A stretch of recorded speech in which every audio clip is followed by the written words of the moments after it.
السلام عليكم ورحمة الله وبركاته. الحمد لله رب العالمين والصلاة والسلام على أشرف الأنبياء والمرسلين وعلى آله وصحبه أجمعين. أما بعد فأعوذ بالله من الشيطان الرجيم. يا أيها النبي إنا أرسلناك شاهدا ومبشرا ونذيرا وداعيا إلى الله بإذنه وسراجا منيرا.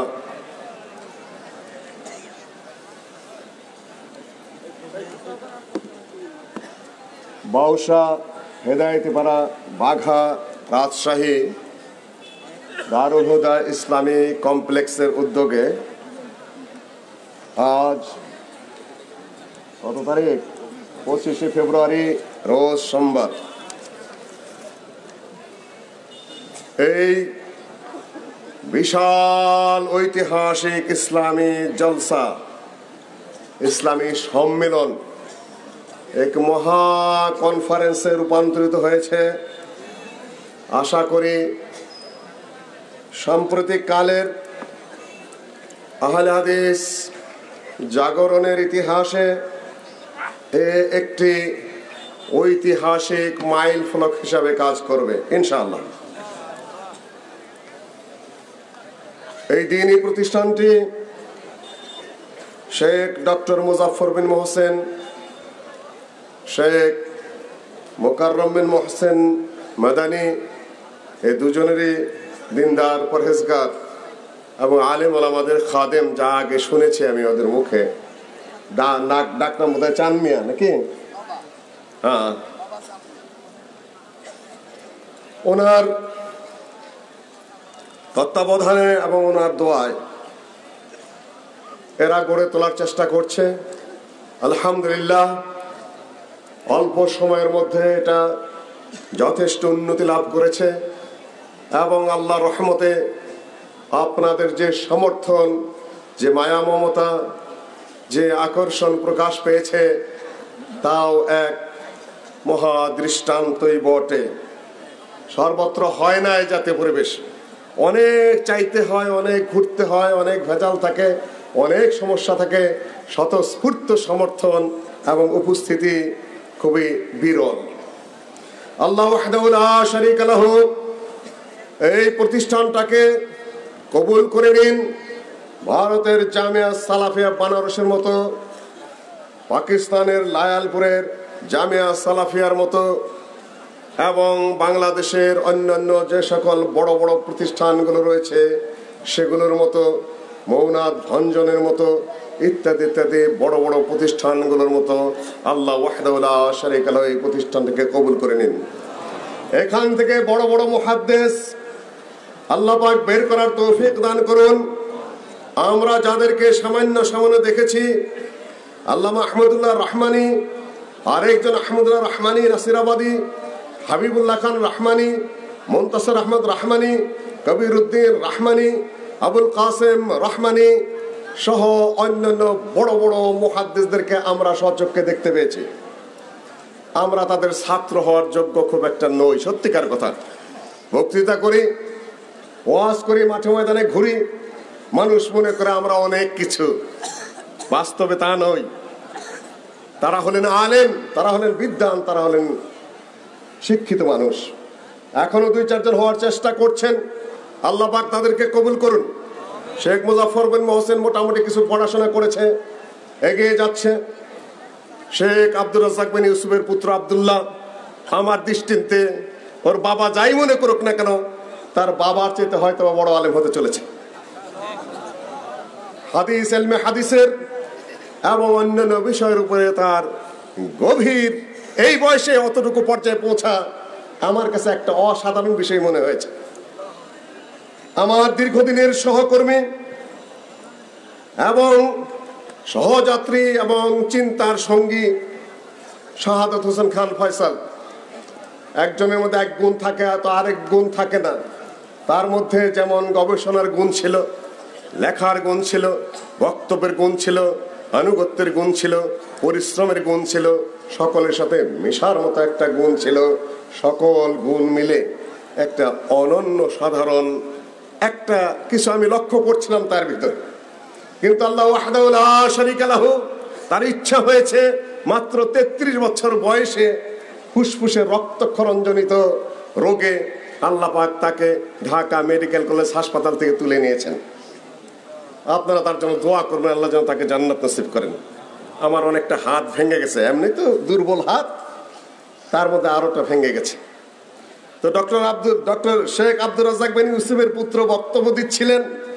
আমি রসিকতা করে বলছিলাম যে বাপের পথ সে কিন্তু চাচার পথ ধরতেছে, তার মানে আপনার লাইন ছেড়ে আমার পথ ধরতেছে। উনি একটু হাসলেন, তাতে আমার আপত্তি নাই। আমি বক্তব্য শুনছিলাম যে ঐতিহাসিক লাইনে কথা বলছে কিছুটা। চাচ্ছি এইভাবে এদেশের ছাত্র, এদেশের যুবক, এদেশের তরুণ, এদেশের তরুণী, এদেশের ছাত্রী তারা চতুর্মুখী প্রতিভার অধিকারী হোক। তারা আরবি শিখুক, তারা কোরআন শিখুক, তারা হাদিস শিখুক, তারা বাংলা শিখুক, তারা ইংরেজি শিখুক, তারা অঙ্ক শিখুক, তারা অর্থনীতি শিখুক, তারা রাজনীতি শিখুক, তারা সমাজনীতি শিখুক, তারা দেশের সংবিধান বুঝুক, দেশের সমাজ জামাত, এই দেশের মানুষের মন মানসিকতা, এই দেশের সার্বিক সামাজিক ভূ রাজনৈতিক ইতিহাস তারা বুঝুক এবং আন্তর্জাতিক জগৎ প্রসঙ্গে তাদের জ্ঞান হোক।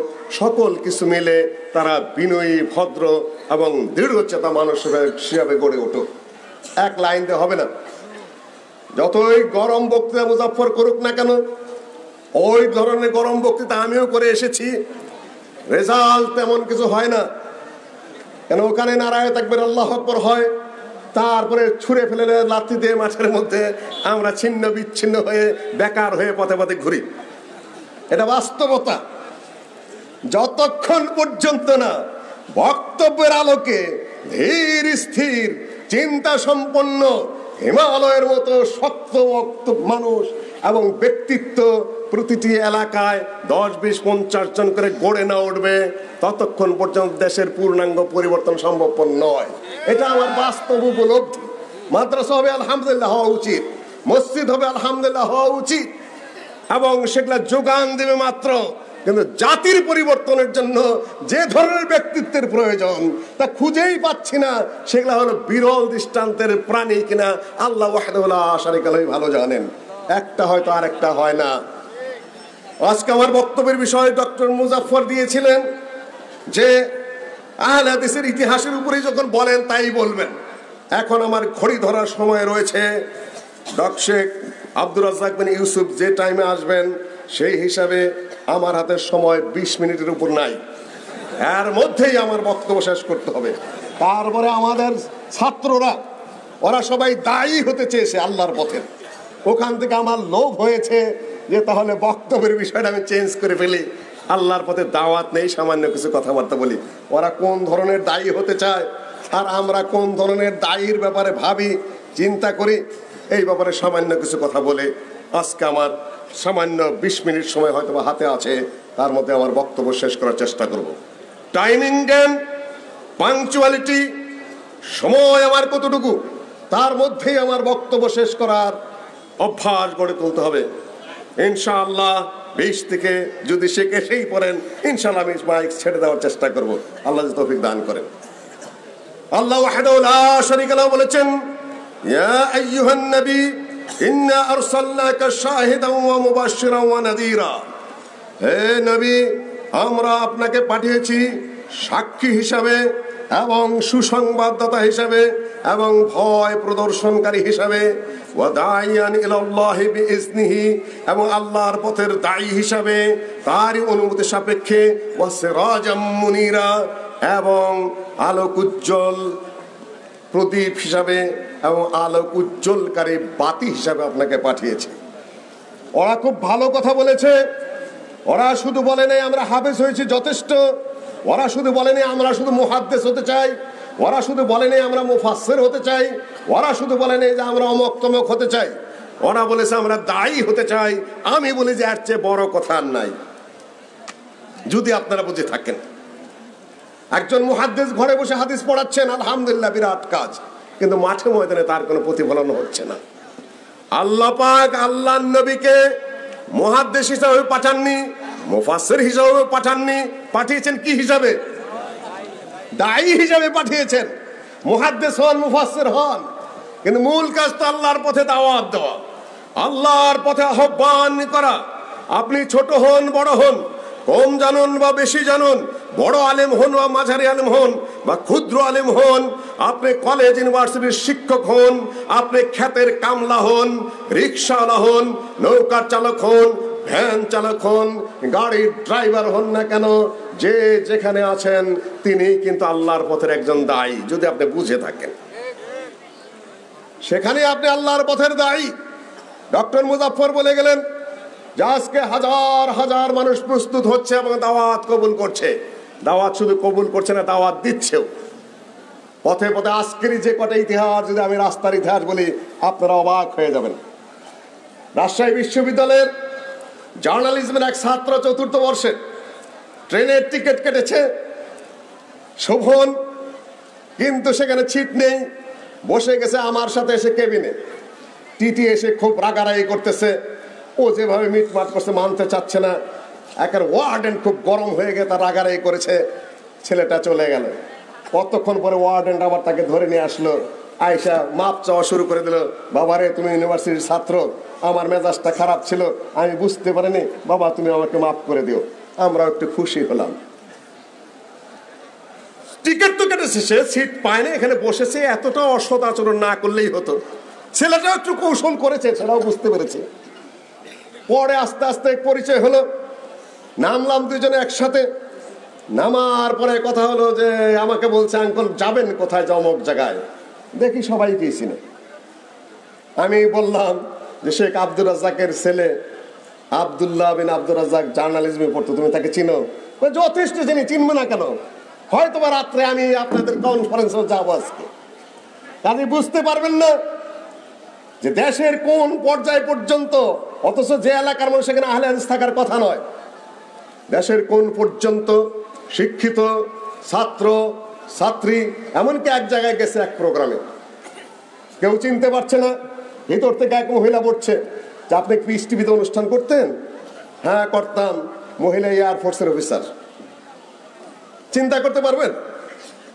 এভাবে সারা দেশব্যাপী আলহামদুলিল্লাহ আহলে হাদিসের আন্দোলন এবং সহিহ হাদিসের এই আন্দোলন, সহিহ আকীদার আন্দোলন ছড়িয়ে পড়ছে। এখানে আবার আমি একটা দৃষ্টি আকর্ষণ করে যেতে চাই। অনেকেই বলেন সহিহ আকীদার ভাই, সহিহ আমলের ভাই, কিন্তু আহলে হাদিস শব্দটা বলতে চান না। এটা একটা দৃষ্টি আকর্ষণ।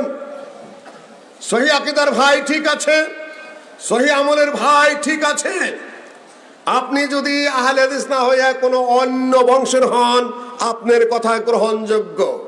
কিন্তু আহলে হাদিস পরিবারে জন্মগ্রহণ করে সেখানে বড় হয়ে শিখে আহলে হাদিস নামটা বাদ দিয়ে নিজেরা যদি তাদের দ্বারা প্রভাবিত হয়ে বলা শুরু করেন আমরা সহিহ আকীদা এবং সহিহ আমল, সেখানে মারাত্মক প্রশ্ন রয়েছে। সেখানে মারাত্মক প্রশ্ন রয়েছে।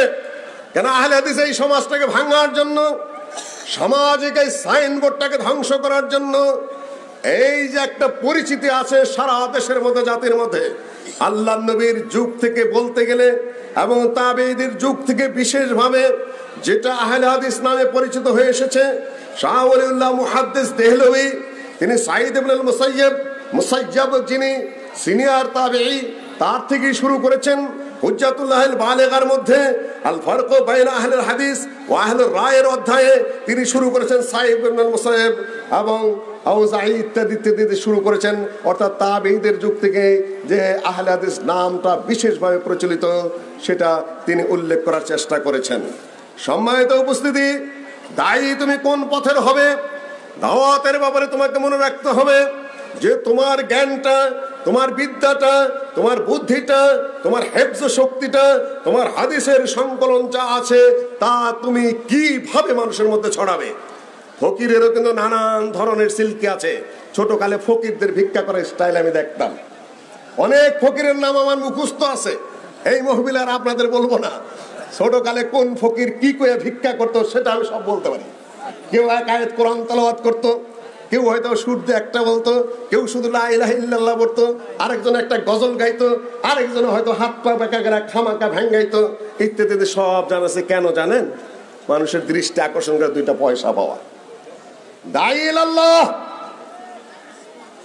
তোমার প্রত্যেকটা পদ্ধতি বৈধ পদ্ধতি অবলম্বন করতে হবে প্রতিটি মানুষের কাছে ইসলামের কথা পৌঁছানোর জন্য। ফকিরও তার কৌশল জানে মানুষের মন পর্যন্ত পৌঁছার জন্য। তুমি দাঈ ইলাল্লাহ, তোমার এটা কর্তব্য, তোমার এটা ফরজ কাজ। তুমি কিভাবে মানুষের মনে পৌঁছাবে এই আল্লাহর দাওয়াতটা পৌঁছে দেওয়ার জন্য, সে ব্যাপারে তোমাকে অনেক কসরত করতে হবে, অনেক পরিশ্রম করতে হবে। আমরা বার্ধক্যে পৌঁছে গেছি, তোমরা এখন এগিয়ে আসছো। তুম বানো বায়েসে ফখর, হাম তো বরবাদ হো চুকে। যুগের প্রতিটা যুগের প্রতিটি চ্যালেঞ্জের মোকাবেলা আল্লাহর পথের দায়ীরা করেছেন। যেরকম ধরুন প্রথম সমস্যাটা আকীদার সমস্যা, এটা থেকে আমি কয়েকটা উদাহরণ আপনাদের সামনে সেট করি। আকীদার সমস্যা, জবরিয়তের সৃষ্টি হলো। জবরিয়তের কথা হলো সব আল্লাহই করান, চুরি আল্লাহ করান, ডাকাতি আল্লাহ করান, জেনা আল্লাহ করান, খুন আল্লাহ করান, সালাত আদায় করি না সেটাও আল্লাহই করান, সালাত আদায় করি সেটাও আল্লাহই করান। এটা নাম হলো জাবারিয়া। বিষয়টা বুঝতে পেরেছেন আপনারা? ওমা তাশাউনা ইল্লা ইনশা আল্লাহু রাব্বুল আলামিন, তোমরা কোনো ইচ্ছা করতে পারো না যদি আল্লাহ পাক ইচ্ছা না করেন। আল্লাহর ইচ্ছাই বান্দার ইচ্ছা, বান্দার ইচ্ছাই আল্লাহর ইচ্ছা। জাবারিয়া। আমার উস্তাদ আল্লামা উসাইমিন জবাব দিয়েছেন সালেফে সালেহিনের পদ্ধতি অনুযায়ী। এক ব্যক্তি ছাদের উপরে উঠলো, তার সঙ্গী তাকে ধাক্কা দিয়ে ফেলে দিল, পা ভেঙে গেল। আরেক ব্যক্তি উঠলো, সিঁড়ি দিয়ে নামার সময় তার পা ভেঙে গেল। আরেক ব্যক্তি উঠেছে, বাতাসে তাকে উড়িয়ে নিয়ে নিচে ফেলে দিল, পা ভেঙে গেল। কোর্টে গিয়ে কেস করলো, স্যার বাতাসে আমাকে ছাদের উপর ফেলে দিয়েছে, আপনি কেসটা গ্রহণ করুন এবং এর বিচার করুন। জজ সাহেব কি বলবেন? নির্বোধ নাকি, পাগল নাকি, বাতাসে ফেলে দিয়েছে? আর যদি বলে যে সিঁড়িতে নামার সময় আমার পাটা ভেঙে গেছে, স্যার বিচার করেন, তাহলে জজ সাহেব বলে তা আরো বড় পাগল, বেটা তোর পাও ভেঙেছে, এখন তোর বিরুদ্ধে কেসটা নিয়ে তোকে আবার 6 মাসে জেল দিয়ে দিই। তৃতীয় ব্যক্তির ব্যাপারে বলবে যে ও ব্যক্তি যখন তোমাকে ছাদের উপর ফেলে দিয়েছে, এই কেসটা গ্রহণযোগ্য, আমরা তাকে যথাযথ শাস্তি দিব। 3টা কেসের মধ্যে পার্থক্য আছে কি না? 3টাই তো আল্লাহ করেছেন নাকি? আল্লাহ একটাও করার নাই। আল্লাহ সবকিছুর শক্তি দিয়েছেন, ক্ষমতা দিয়েছেন, কিন্তু আল্লাহ পাক নিজের হাতে ধাক্কা দেয় কোনোটাই করার নেই, না হলে 3টা কেস সমান হয়ে যাবে। আল্লাহর এক বান্দা মসজিদে ঢুকেছে, দরিদ্র মানুষ, জবরিয়া পন্থী, মসজিদে ঢুকে বলছে হাযাল বাইতু বাইতুল্লাহ ওয়া হাযা যাইতু যাইতুল্লাহ ওয়া আনা মিসকিন আব্দুল্লাহ আখাযতু মিনহু বিসমিল্লাহ। এই মসজিদ হলো আল্লাহর ঘর, তেল হলো আল্লাহর, আমি হলাম আল্লাহর এক বান্দা আব্দুল্লাহ, বিসমিল্লাহ বলে একটু তেল নিলাম। মুয়াজ্জিন বড়ই চালাক, আড়াল থেকে দেখেছে শুনেছে। খতিব সাহেবের লাঠিটা নিয়ে পিঠের মধ্যে মারে, কয় হাদাদ দারবু মিন দারবিল্লাহ, এই পিটনিটাও আল্লাহর পক্ষ থেকে। ও বলছে, জবরিয়া বলছে, সামান্য একটু তেলের জন্য ভাই তুই আমার পিঠটাকে ভেঙেই দিলি। যে বেটা এটাকে আমি মারছি নাকি, এটা আল্লাহ মারাইছে। জাবারিয়া মাযহাব। আহলে হাদিসরা বললেন, এটা কিন্তু সেই আগের যুগের কথা বলছি, আকীদার কয়েকটা উদাহরণ দেব খুব সংক্ষেপে। এদের বিরুদ্ধে আহলে হাদিসরা বললেন আল্লাহ পাক সকল কিছু সৃষ্টি করেছেন, কুফরিকে সৃষ্টি করেছেন, শিরককে সৃষ্টি করেছেন। জবাব দিতে পারবেন না আমি জানি। আল্লাহ সৃষ্টি করেছেন কুফরি, আল্লাহ শিরক সৃষ্টি করেছেন, কিন্তু শিরক এটা করে কে? মানুষে করে, করায় কে? হ্যাঁ, নিজেও করে, শয়তানেও করে। নিজে বাঁচার জন্য শয়তানের নাম নেয় আর কি। কিছুটা নিজেও করে, হয় যে ভাই কেমন আছেন টাছেন, কিভাবে চলেন, যে কখনো আল্লাহ চালায়, কখন নিজেও চলি। নিজে চলেন কিভাবে, আল্লাহ চালায় কিভাবে, যে যেদিন রুজি রোজগার করি সেদিন নিজে চলি, আর যেদিন না খায় থাকি সেদিন আল্লাহ চালায়। সম্মানিত উপস্থিতি, এই জবরি আকীদার বিরুদ্ধে আহলে হাদিসরা দাঁড়িয়ে গিয়ে বললেন সৃষ্টি সব আল্লাহ করে, কিন্তু ইখতিয়ার করা, চয়েস করা, কার্যে পরিণত করা সেটা কে করে? বান্দা নিজে করে। না হলে বান্দার কোনো শাস্তি হতো না, বান্দার কোনো গুনাহ হতো না, সবাই জান্নাতে যেত, না হলে সবাই জাহান্নামে যেত। এই আকীদা আমাদের দেশেও রয়েছে। এই যে দুনিয়া, কিসেরও লাগিয়া এত যত্নে গড়াইয়াছে সাই, তাই না? তুমি ব্যস্ত, তুমি দোজক, তুমি ভালো বন্ধ, তুমি ফুল, তুমি ফল, তুমি তাতে গন্ধ, তুমি হাকিম হইয়া হুকুম করো, পুলিশ হইয়া ধরো, সর্প হইয়া দংশন করো, ওঝা হয়ে ছাড়ো, তুমি চোর, তুমি পুলিশ, তুমি সব করাও, আমার দোষটা কোন জায়গায়? তুমি বুঝো নাই তাকদীরের বিষয়টা। আরেক দল হলো কাদারিয়া, তারা বলো আল্লাহ কিছুই করায় না, মানুষ নিজের ইচ্ছায় করে, নিজেই নিজের কাজের স্রষ্টা, সুতরাং যে জান্নাতে সে জান্নাতে যাবে, যে জাহান্নামে সে জাহান্নামে যাবে, এখানে আল্লাহর কোনো হাতই নেই। এটা আবার আরেক দল হয়ে গেল কাদারিয়াদের নাম। দুই দলই হলো বিভ্রান্তিকর।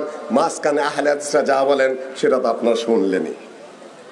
শিয়া পয়দা হলো আহলে হাদিসের। আমি খুব অন্য ঐতিহাসিক লাইনে যাচ্ছি না আজকে, যেটা আমার হাতে সময় কম, কয়েকটা উদাহরণ দিয়ে আমি আমার বক্তব্য শেষ করব। শিয়াদের সৃষ্টি হলো, শিয়া মানে দল, আলীর দল। আলীর দল তো কিছুই না, আর এক দল বলা শুরু করে দিল যে নবু আল্লাহ আলী, দলিল কি? ওয়াহু আল আলিউল আযীম, যিনি আলী তিনি আযীম, তাহলে আল্লাহ আলী। আরেক দল বলা শুরু করে দিল যে না না না, এটা বলা যাবে না, নবী হওয়ার কথা ছিল আলীর বেটা জিব্রাইল, ভুল করে কিংবা গাদ্দারি করে মুহাম্মদকে নবুয়তটা দিয়ে দিয়েছে। আরেক দল বলছে ভুল তো হইতেই পারে, হবে না কেন? আলী রাদিয়াল্লাহু তাআলা আনহু আর মুহাম্মদ সাল্লাল্লাহু আলাইহি ওয়াসাল্লাম দুইজনের চেহারায় এত মিল ছিল, এত মিল ছিল যে জিব্রাইল বেটা দুইজনের পার্থক্যই বোঝা যায়। মিল কিরকম ছিল? আল্লাহ নবীর বয়স 40, আলীর বয়স হলো 11। 11 আর 40-এর মধ্যে পার্থক্য বোঝে না জিব্রাইল, সেভাবে আবার জিব্রাইল। আল্লাহ নবী একটা লম্বা গড়নের, আলী রাদিয়াল্লাহু তাআলা খাটো গড়নের। লম্বা আর খাটার পার্থক্য জিব্রাইল বোঝে না। আল্লাহ নবীর পেটে চর্বি ছিল না, আলী রাদিয়াল্লাহু তাআলার পেট ছিল অনেক বড়, অনেক বড় ভুঁড়ি ছিল। পেট সারা মানুষ আর পেট আলা মানুষের পার্থক্য জিব্রাইল বোঝে নাই। আল্লাহ নবী ছিলেন ফর্সা একটু লালচে গড়নের, আলী রাদিয়াল্লাহু তাআলা ছিলেন কালো ধরনের শ্যামলা।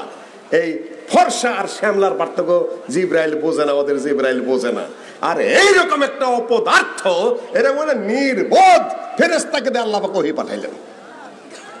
আরেকটা প্রশ্ন, 23টি বছর যাবত একটা প্রাণী গাদ্দারি করছে, মিথ্যাচার করছে, আল্লাহ মুহাম্মদকে নবুয়ত দিচ্ছে আলীকে না দিয়া। আরে এমন আল্লাহর আল্লাহ যে 23 বছর তিনি কিছুই বুঝলেন না, এটা আবার ওদের আল্লাহ। ভাই ওই নিয়ে আর আমি বাড়াচ্ছি না। সাহাবীদেরকে তারা মানে না, সাহাবীদেরকে তারা গাদ্দার মনে করে। আরেক দল বলছে না, এগুলা সব ঠিক নয়, প্রথম খলিফা হওয়ার কথা ছিল আলীর, কিন্তু সাহাবীরা সবাই গাদ্দারি করে আবু বকর, ওমর আর উসমানের নেতৃত্বে আবু বকরকে খলিফা বানিয়েছে। এই জন্য সকল সাহাবী পথভ্রষ্ট এবং গোমরাহ হয়ে গেছে, তাদের কোনো বর্ণনা গ্রহণযোগ্যই না। এই দলই এখন প্রবল। ইরানে যারা এখন শাসন করছে, যাদেরকে বলা হয় ইসলামী বিপ্লব করেছে, তাদের মূল আকীদা হলো এইটা, সব সাহাবী গাদ্দার, মিথ্যুক, তাদের কোনো বর্ণনা গ্রহণযোগ্য নয়। আহলুল হাদিসের আকীদা এখানে পরিষ্কার। আল্লাহর নবীর সাহাবীরা সবাই ন্যায়নিষ্ঠ, তারা মিথ্যা কথা বলতে পারে না, তারা গাদ্দারি করতে পারে না। তারা আল্লাহর নবীর কাছে যে ওহী এসেছে সেই ওহীর সংরক্ষক, আল্লাহর কালাম তারা আল্লাহর নবীর কাছ থেকে হেফজ করেছে। আজকে যে আয়াতটা তেলাওয়াত করলাম, আয়াতটা তেলাওয়াত করেছি কিভাবে? হাফেজরা তেলাওয়াত করতে পারেনি, আমি তেলাওয়াত শুনতে পারিনি। ইয়া আইয়ুহান নবী ইন্না আরসালনাকা শাহিদাও ওয়া মুবাশশিরাও ওয়া নাযীরা, পাঠ করলাম না? আর আরবিতে যদি পাঠ করেন তাহলে কিভাবে পাঠ করবেন? ইয়া আইয়ুহান নবী ইন্না আরসালনাকা শাহিদাও ওয়া মুবাশশিরাও ওয়া নাযীরা ওয়া দা'iয়ান ইলাল্লাহি বিইজনিহি ওয়া সিরাজাম মুনীরা। কোরআন তেলাওয়াত হলো? কোরআন তেলাওয়াত হলো? অবশ্যই না। ইন্নার মধ্যে গুন্না আছে, আর আলেফের পরে হামজা আছে, মদ হবে। ইন্না আরসালনাকা, নুনের পরে আবার মধ্যে তবি হবে। ইন্না আরসালনাকা শাহিদাও ওয়া মুতানবিনের পরে ও আসছে, শাহিদাও ওয়া মুবাশশিরাও ওয়া নাযীরা। এই যে কোরআনের তেলাওয়াতের সিস্টেম, এটা আমরা কার কাছ থেকে পেয়েছি? কার কাছ থেকে পেয়েছি?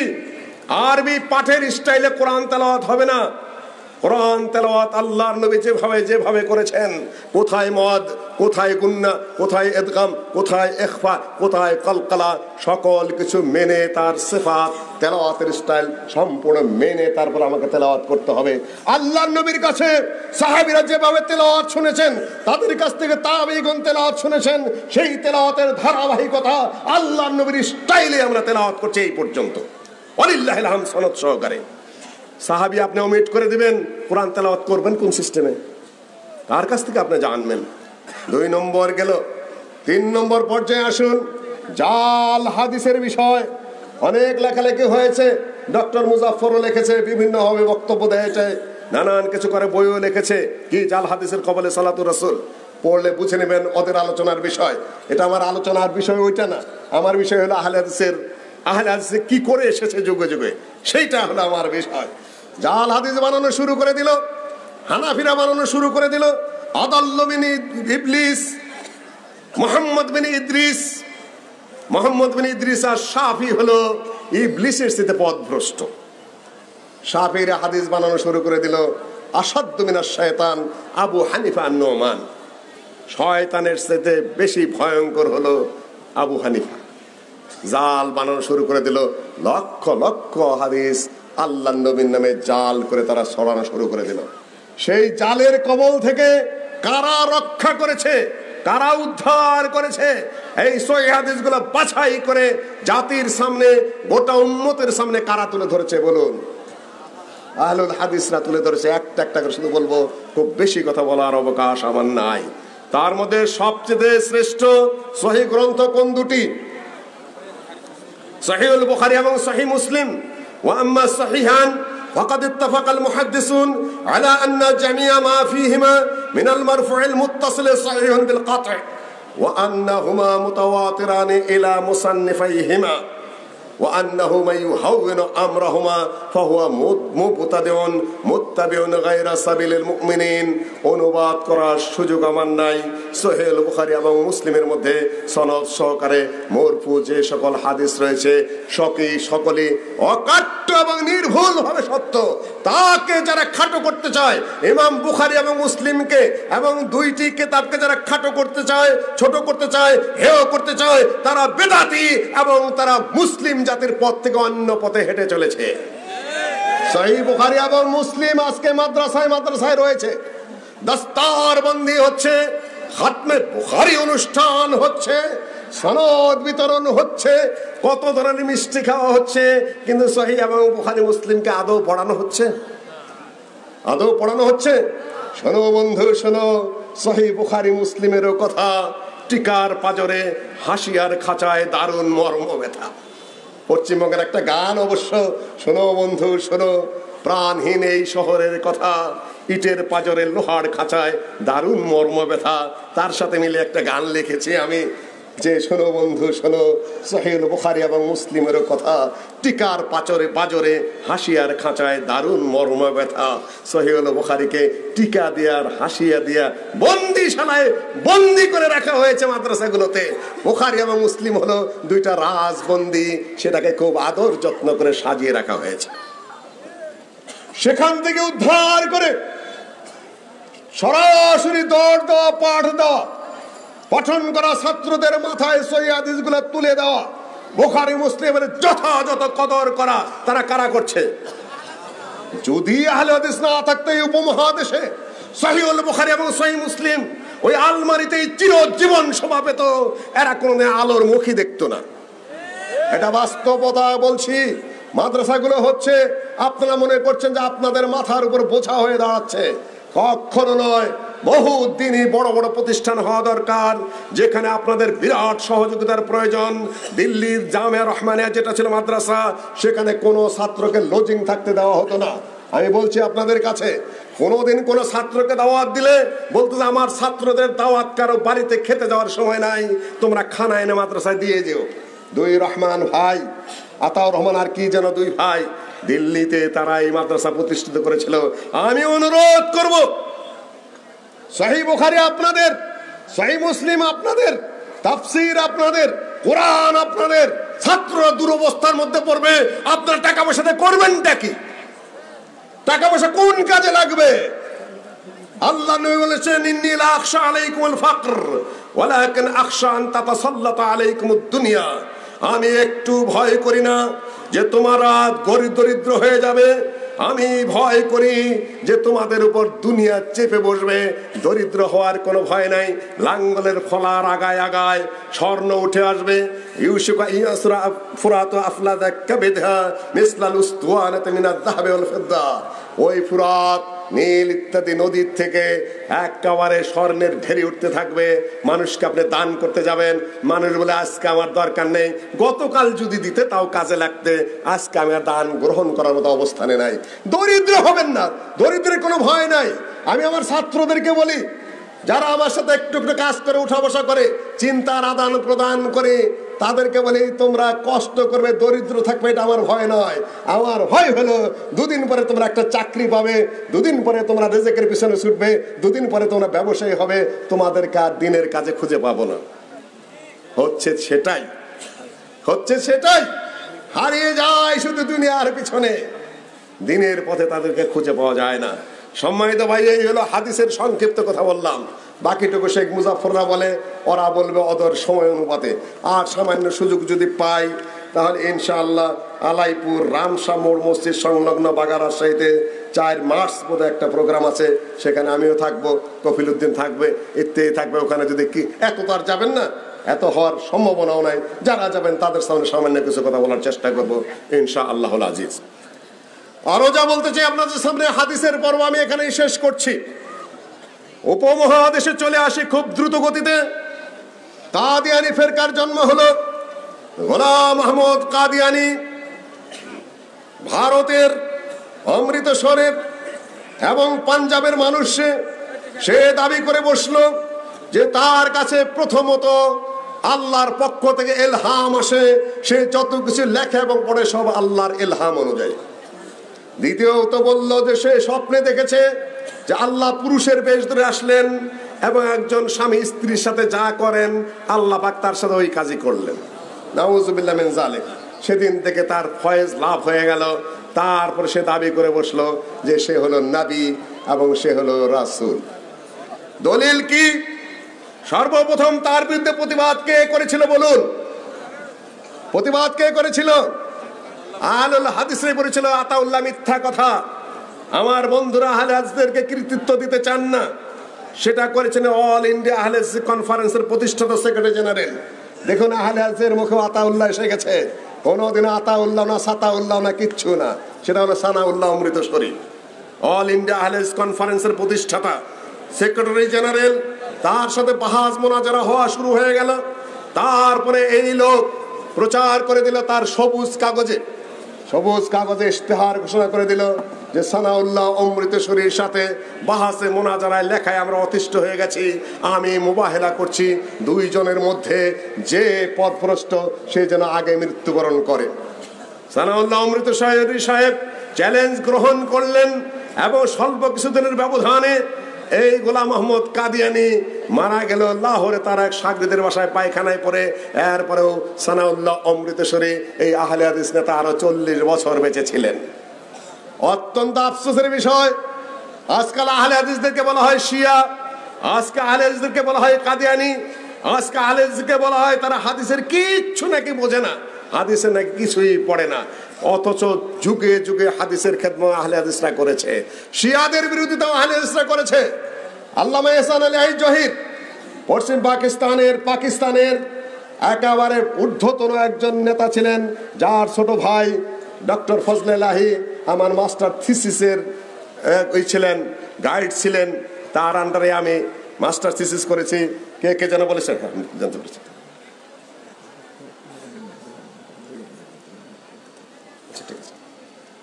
আমার থিসিসের গাইড ছিলেন সৌদি আরবে। সেদিন ডক্টর মুজাফফর রিয়াদে গিয়ে আমাকে ফোন করে বলছে যে ভাই আমি কিন্তু এখন রিয়াদে। ভালো কথা, তুমি কোথায়? আপনি যে ইউনিভার্সিটি পড়েছেন সেই ইউনিভার্সিটিতে। বলে কি করছো তুমি ওখানে? যে আপনার থিসিসটা আমি খুঁজা বের করেছি। কেন বের করলে ওখানে?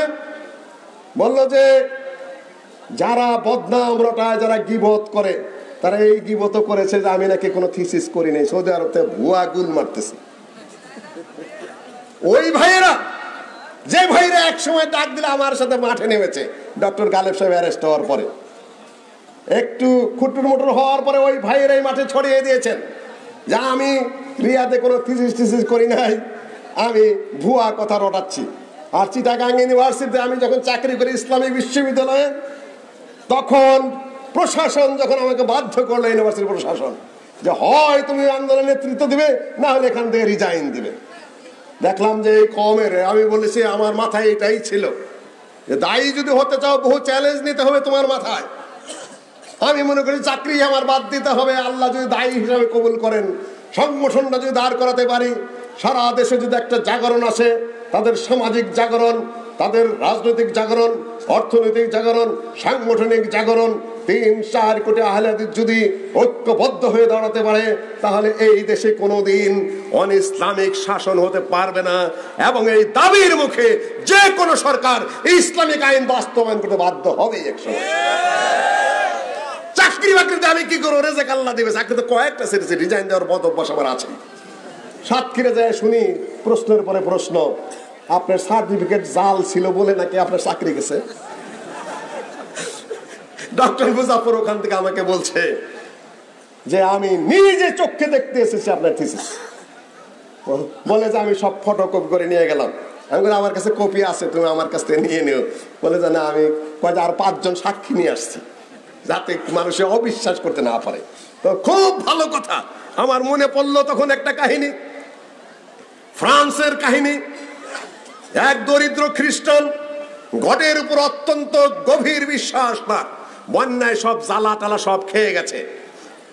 তো ভগবানের ঈশ্বরের কাছে প্রার্থনা করলে পাওয়া যায়, পাদ্রীর কাছে শুনেছে। এখন ঈশ্বরকে পাবে কই, গডকে পাবে কই? সাধারণ সরল মানুষ গডের কাছে চিঠি লিখেছে যে হে ঈশ্বর, গড, বন্যায় তো আমার সব ক্ষেতের জ্বালা খেয়ে গেছে, আমি বড় ধান আবাদ করবো কিভাবে? তুমি আমাকে $100 পাঠাই দিও। পোস্ট অফিসে ফেলে দিয়েছে। পোস্ট মাস্টার খুলে দেখে অবাক। চিঠি তো আগের যুগে লেখা হতো পোস্ট কার্ডে, চিঠি পরে অবাক। গডের কাছে $100 চেয়েছে, পরবর্তীতে আবার দিয়ে দিবে যদি হয়, না হলে মাপ চেয়ে নিয়েছে। আর উপরে লিখেছে অমুক, ঠিকানা হলো গড আকাশের ঠিকানায় পাঠিয়ে দিচ্ছে। আর পোস্ট মাস্টার তো পড়ে গেছে মহা বিপদে যে আমি আকাশে চিঠি পাঠাবো কিভাবে। কয়েকজনে পরামর্শ দিল যে দেখুন, অত্যন্ত একজন ভালো মানুষ, সরল বিশ্বাসে গডের কাছে লিখেছে, আমাদের উচিত হলো কিছু পয়সা কালেকশন কইরা ওনাকে সহযোগিতা করা। কালেকশন আর কত হবে? উনি নিজে কিছু দিয়ে পিয়ন টিয়ন আসবে দোকান টোকান থেকে $50 কালেকশন করে ওর নামে পাঠিয়ে দিয়েছে। কিছুদিন পরে আবার চিঠি গডের ঠিকানায়। এখন পরে দেখে যে গড, তোমাকে ধন্যবাদ, তুমি আমাকে $100 দিয়েছিলে ঠিকই, কিন্তু পোস্ট মাস্টার একটা বড় বদমাইশ, $50 রাইখার $50 দিছে আমাকে, তোমার কাছে বিচার দিয়ে দিলাম। আমার বন্ধুরা আমার বিচার চাচ্ছে। এখন আমার সার্টিফিকেট জাল, আমার এই দোষ এই দোষ, আল্লাহ মাফ করুন। যাই হোক ভাই, এগুলা হয়, এগুলার মোকাবেলা করতে হয়, কিন্তু এই জন্য আমাদেরকে দাঁড়াতে হবে। আর আরো ব্যাপার হলো, যারা শিয়াদের বিরোধিতা করে, যারা কাদিয়ানীদের বিরোধিতা করে, যারা জাল জৈব হাদিসের বিরোধিতা করে, যারা জবরিয়তের বিরোধিতা করে, যারা কাদারিয়াদের বিরোধিতা করে, ডক্টর মুজাফর যেটা আলোচনা করে ফেলেছে একটুটা, আমি আর আলোচনায় যাব না। গোটা ভারত উপমহাদেশ যখন ব্রিটিশের কর্তৃত্বাধীন, সর্বত্র অত্যাচার নির্যাতন, যাদের সংগ্রামে, যাদের ত্যাগে এই 56,000 বর্গ মাইল যে ভূখণ্ডটুকু পেয়েছি স্বাধীন, তারাই নাকি আবার সন্ত্রাসী, তাদের বিরুদ্ধে সন্ত্রাসের অভিযোগ, তারাই নাকি দেশের শত্রু। অদ্ভুত অদ্ভুত সব কথাবার্তা। এই জন্য দায়ী আমি অন্যকে করব না, দায়ী আমরা নিজেরাই। কাদিয়ানীদের, আমি শিয়াদের কাহিনীটি শেষ করে এখানে একটা কথা বলে আমি শেষ করবো, শেখকে আমি বসে রাখবো না। আল্লামা ইহসান এলাহি জহির, আমি বলেছিলাম যার ছোট ভাইয়ের আন্ডারে আমি মাস্টার থিসিস করেছিলাম রিয়াদে, আল্লামা ইহসান এলাহি জহির পাকিস্তানের আহলে হাদিস বিরাট নেতা, যার উপাধি আল্লামা। হানাফি শাফি পার্থক্য নেই, সবাই তাকে আল্লামা হিসেবে মেনেছে। আমি এটা রিয়াদের ছাত্রদের কাছে দেখেছি। কিন্তু আহলে হাদিসের দোষ আছে, সমস্যা আছে। যতদিন আপনার সাথে আছে ততদিন ও বড় আল্লামা, বড় নেতা, বড় অনেক কিছু। যেই সরে গেল, এই বেটা কিচ্ছু জানি না, গর্ধব কোথাকার মিথ্যে। মানে কথা চেঞ্জ হতে টাইম লাগে না, সময় লাগে না। এই হলো নীতি চরিত্র। তুমি পরের বইটা পড়ে দেখো যে নওশহরাবি একটা বই লিখছেন, তারাজেমে উলামায়ে হাদিসে হিন্দ, উর্দুতে বইটা। তার ভূমিকায় লিখেছে যে আমরা উর্দু ভাষাভাষীরা আমাদের আলেমদের জীবনী লিখেছি, কিন্তু বাঙালির অত্যন্ত কৃপণ, তারা তাদের জীবন ইতিহাস ওলামাদের লেখেনি। অনুরোধ করবো তারা যেন লেখে, তুমি এটার ভূমিকায় পড়ে দেখো। আহলে হাদিসরা শুধুমাত্র আহলে আলেমদের গীবত করাই শিখেছে, তাদের বিরোধিতা করাই শিখেছে, কটাক্ষ করাই শিখেছে, নিন্দা করাই শিখেছে, এবং কে কাকে কোন ভাবে ছোট করবে আর হে করবে এই ব্যবসায়ী তারা লিখেছে। তাহলে আপনার ইতিহাস আলোচনা করবে কারা, আপনাকে তুলে ধরবে কারা? ও আলোচনা করেছে। আমি আর বেশি দূর যেতে চাই না, আমি শুধু বলতে চাই সেই আল্লামা এহসান এলাহি জহির, তাকে শুধু আহলে হাদিসরা নয়, হানাফিরাও মেনে নিয়েছিল। পাকিস্তানের হানাফিরা পর্যন্ত তাকে আল্লামা হিসেবে মেনে নিয়েছে। ইউথ ফোর্সের একটা কনফারেন্স, আমাদের ইউথদেরকে যদি জড়ো হতে বলি, কয়জন জড়ো হতে পারবে তোমরা? যদি 4 কোটি আহলে হাদিস থাকে, 50,000 ছাত্রছাত্রী আছে, যুবক মিলে 1 কোটি হবে। যদি একটা কনফারেন্সের ডাক ওনারাই দেন, শেখ এই 2 ছাত্র শিষ্য যদি দেয়, শেখ আব্দুর রাজ্জাক এবং শেখ মুজাফফর বিন মোহসেন, আমরা না হয় সাথে থাকলাম, কয় লক্ষ যুবক উপস্থিত হবে বলো? কয় লক্ষ ছাত্র উপস্থিত হবে বলো? ডক্টর মুজাফফর তো হয়তো মনে করে যে বক্তৃতা করে আন্দোলন হয়ে যাবে, আমিও মনে করেছি মেলা। পরে আমার উপলব্ধি হয়েছে যে এটা একটা উপসর্গ মাত্র, এতে পূর্ণাঙ্গ কিছু হবে না যতক্ষণ পর্যন্ত না উপলব্ধি না জাগে, যতক্ষণ পর্যন্ত যুবকরা ছাত্ররা জেগে উঠবে। কয় লক্ষ জড়ো হবে? পাকিস্তানে অনেক এগিয়ে গেছে এদিক থেকে, তারা আলাদা কনফারেন্স করতে পারে ছাত্র এবং যুবকরা, এবং তাদের প্রত্যেকের কাছে অস্ত্র রয়েছে, পারিবারিকভাবে অস্ত্র থাকে, পুলিশ লাগে না, র্যাব লাগে না, সরকার পারমিশন দিয়ে দেয়, তারা নিজেদের অস্ত্র দিয়ে নিজেরাই একটা কনফারেন্স প্রস্তুত করে এবং সেটা শেষ করে। পুলিশ র্যাব লাগে না, সরকারের পক্ষে পারমিশন দেওয়া আছে। আর তোমরা 2-1 জনে কোথায় কোথায় ফুটুস ফুটুস করে বোমা মারো, সরকারের কাছে তোমরা অপরাধী হিসাবে পরিগণিত হও। এখানে স্লোগান বক্তৃতা করছে একদিকে, স্লোগান চালাই দিচ্ছে আরেকদিকে। আমি এখানে দৃষ্টি আকর্ষণ করে যাচ্ছি, নির্বোধের মতো বেউকুফের মতো কাজ করবে না, হিসাব কিতাব করে কাজ করো। লিসানুকা হিসানুকা, এদা শুনতাও শুনতা ওয়াইদা খুনতাও খুনতা। আমার ভাই আব্দুর রাজ্জাক খালি সংগঠনের বিরুদ্ধে করে মাঝে মধ্যে, ওনার রাগ আছে, ক্ষোভ আছে, দুঃখ আছে, হতাশা আছে, আমাদেরও আছে, কিন্তু আর একটা লাভ আছে। এইরকম বক্তৃতা একদিকে স্লোগান আরেকদিকে যাবে না, যদি নির্দিষ্ট পথে চলে। এটা একটা দিক আছে। আমরা 2 জনে মহব্বত করি পরস্পরকে, আবার দ্বিমত আছে, সেটা সামনাসামনি বলি, কেউ কারো উপর ক্ষোভ প্রকাশ করি না। আলহামদুলিল্লাহ, এইভাবেই চাই আমরা। সেই ইউথ ফোর্সের কনফারেন্সে বক্তব্য দিচ্ছিলেন আল্লামা এহসান এলাহি জহির। একটা ফ্লাওয়ার পিসের মধ্যে শিয়ারা বোমা সেট করে দিল, সেই বোমা বিস্ফোরিত আল্লামা এহসান এলাহি জহির শাহাদাত বরণ করলেন। ভারত উপমহাদেশে এই যুগে আশিয়াউল কোরআন, আশিয়াউল সুন্নাহ, আশিয়াউল আহলুল বাইত অনেকগুলা বই তিনি লিখেছেন। এই তার অপরাধ। তার সেই ক্ষত বিক্ষত লাশ, পোড়া লাশ সৌদি আরবে গেল, বাদশাহ ফাহাদ নিজের খরচায় তাকে রিয়াদে নিয়ে গেলেন। আমি তখন রিয়াদের ছাত্র, শেখ বিন বাজ তার জানাজা পড়েছেন, সেই জানাজায় আমার উপস্থিত থাকার সুযোগ হয়েছিল। এটা রেকর্ড বলছি তোমাদের, আমি তার জানাজায় শরীক ছিলাম। আলহামদুলিল্লাহ। তার বাবা জহিরুল্লাহকেও দেখেছি আমি, উনি শুধু কান্নাকাটি করছিলেন, আর কি কি বলছিলেন সে ভাষা আমার মনে আছে, আজকে আমি বলছি না।